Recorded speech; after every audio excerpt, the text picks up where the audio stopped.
And joining us now with more on the latest in a potential hostage deal is Dr. Eric Mandel, the director of the Middle East Political Information Network. Thank you for joining us. Thank you for having me. So after months of stalled negotiations, there's now a renewed effort to negotiate a hostage deal. Now, Trump has appointed his own envoy for the hostages, and we all heard President-elect Trump's powerful threat on if the hostages are not released by his inauguration date.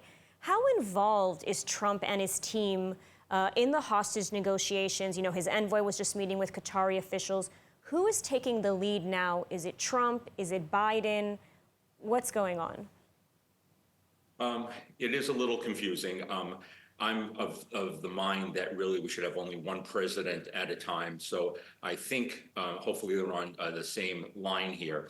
But the real questions are, number one, is Israel's continued military actions in Gaza endangering the hostages, or will it put pressure on Hamas to release the hostages sooner? I think a better insight beyond the names that were mentioned is Trump's Middle East advisor, Mahmoud Boulos, where he says the war is over. And again, I'm trying to gain insights into what Trump is thinking. There's very little military activity. He told the French Lapointe that both sides have already agreed, except for small minor details on the names, to an agreement.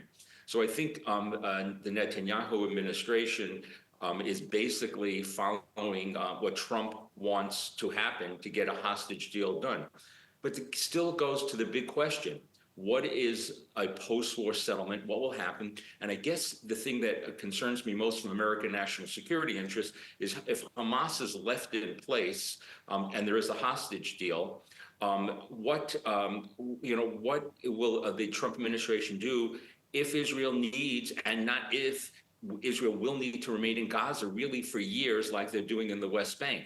So how will the president put tremendous pressure on Netanyahu to end all military activity? And again, the hostages, the 60-day deal is only talking about some live hostages. I think the deal should be, and if I was a transactional person, the president is putting in transactional mediators, I would want all the hostages at this point, that they couldn't continue with this leverage of what's going on. I've spoken to one of Israel's former negotiators, somebody who's in contact with Hamas, and he agrees that 100% of the hostages will come. That's the deal that should happen at this point, because this will continue again and again.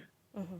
Now, Israel does have a temporary ceasefire with Lebanon, as you mentioned. It's hoping to have a temporary ceasefire in Gaza, as you said, 60 days, which will, of course, go into Trump, Trump's inauguration and Trump becoming president. You know, you mentioned the day after. Do you think that Trump will pressure Israel to make these permanent ceasefires? You know, because the key word here is temporary as far as Israel is concerned. You mentioned Trump's Middle East advisor saying that the war is over, Netanyahu saying the war is certainly not over. So there's a little bit of a difference of narratives here. I mean, what do you make of this?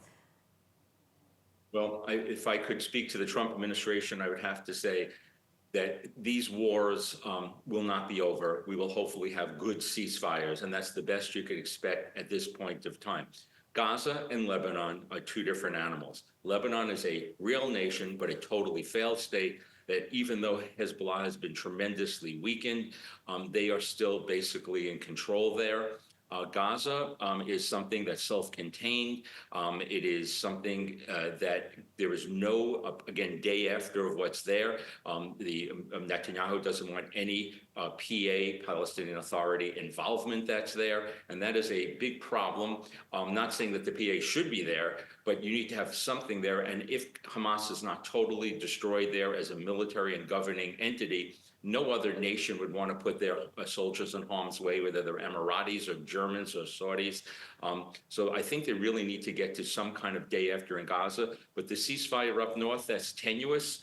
And you can see that at least the Biden administration is putting tremendous pressure on Israel, claiming that Israel's the one violating the ceasefire. But Israel's, the supposedly side agreement that has been offered to Israel, that they can stop violations of Hezbollah. And I'm hoping will allow Israel to continue to proactively, preemptively attack Hezbollah when it breaks the ceasefire, whether by missile launches, weapons movement, as the million-plus citizens come down and the Hezbollah is embedded with those civilians coming down, that Israel can act upon it. How long that will last? It will last probably for a while, because Hezbollah has been degraded, and it goes all back to Iran, the head of the octopus. Iran does not want to totally lose their most important proxy in the ring of fire. So I think for Iran's interest, they will want to not get to a threshold level that Israel goes back to full kinetic action. All right, Dr. Eric Mandel, thank you so much for your analysis today.